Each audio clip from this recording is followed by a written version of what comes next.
Good morning. Um, we're into Advent. First Sunday of Advent was yesterday, and I've just felt the Lord's leading to provide some meditational thoughts for each day of Lent, just on Monday through Friday. So we won't always be on the day of Lent that it is, but just a few moments for us to stop and think through this time of I said Lent, of Advent, and it's early for me right now, and just wanting to encourage, get us to think. It's different. It's a different time for everything throughout this year from February on. Everything's been changed and made different, and so I thought just maybe there'd be somebody out there who would need to pause for a few minutes each day and dwell on this and see how the practices of Advent can help us in this time of COVID and December COVID. So I have some readings from various sources that I have access to, and so I want to share the first one with you today. It's called "The Complicated Grief of Advent." It is written by Heidi Deddens. She's with a group called Breaking Ground that I subscribe to and get readings from. I post some of them on Facebook. You might see them from time to time. So this is the thoughts she's written for this beginning of Advent. One of my favorite Advent hymns is "O Come, Immanuel," and I'd add my amen to that.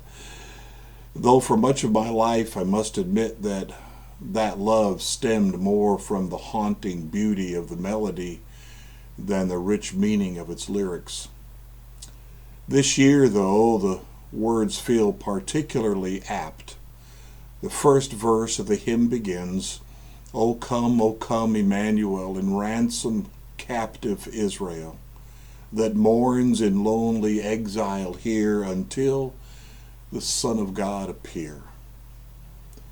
Exile is perhaps too dramatic a word for the pandemic and its attendant restrictions that have isolated us from our friends and families and the fellowship of community.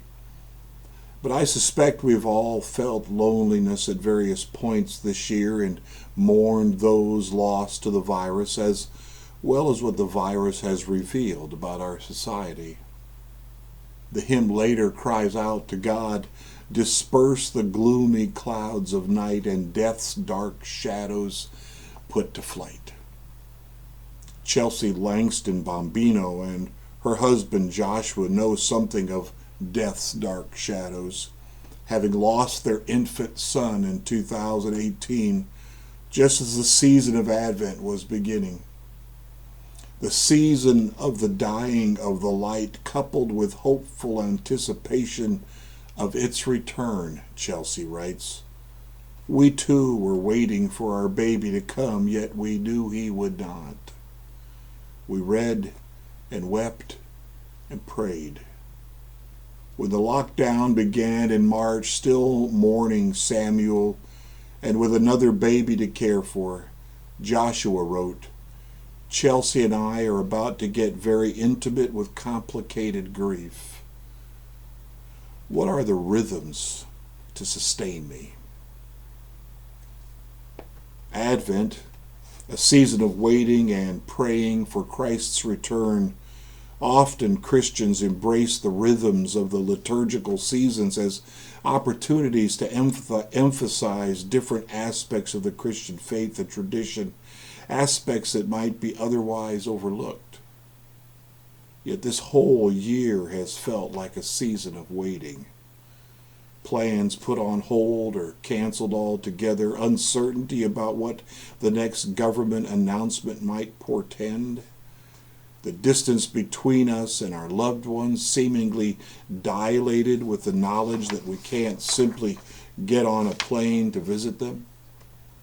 We must learn to wait with eager longing, the better to understand and join with the creation that groans in childbirth, and that's a reference to Romans 8, verse 18 and following. For Advent is not only about waiting, it is also a season defined by hope. So we do not lose heart. The Apostle Paul writes, for this light momentary affliction is preparing for us an eternal weight of glory beyond all comparison. 2 Corinthians 4:16 through 18. It's strong language, shocking even to be told that our present sorrows are but momentary afflictions. The devastating loss of a child, the complex sufferings and consequences of a global pandemic, light and momentary. For of course it doesn't feel that way here in the midst of it.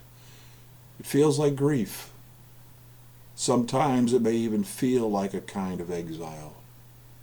The haunting melody of the hymn expresses something of that sorrow and longing. But we have to hope. But to have hope, we need to look beyond the immediate circumstances of our lives. We need to cultivate not only temporal bandwidth, but also eternal bandwidth. Not one of the verses of O come, Immanuel ends with those lines about exile and mourning and grief and death. Each is followed by this joyful refrain, full of hope for the eternal reunion that awaits. Rejoice, rejoice, Immanuel shall come to thee, O Israel. Christ has come. That child whom Mary bore, whose death she witnessed, and he will come again. That is the hope that defines this season, that sustains us in the midst of all grief, frustration, and uncertainty. This Advent, may our grief at what this year has brought be complicated by joy, by love, by peace, and above all, by hope in the Immanuel. Christ is with us, and he shall come again. Amen. What great thoughts to dwell on throughout these days leading up to our holiday, which for us as Christians is a holy day, a remembrance of the incarnation. Let's let our minds in these days dwell on these deeper things, these more meaningful things than just the things that are passing, that are enjoyable while they're passing, but they are passing. Be blessed today, and remember that Christ has come and Christ is coming. Amen.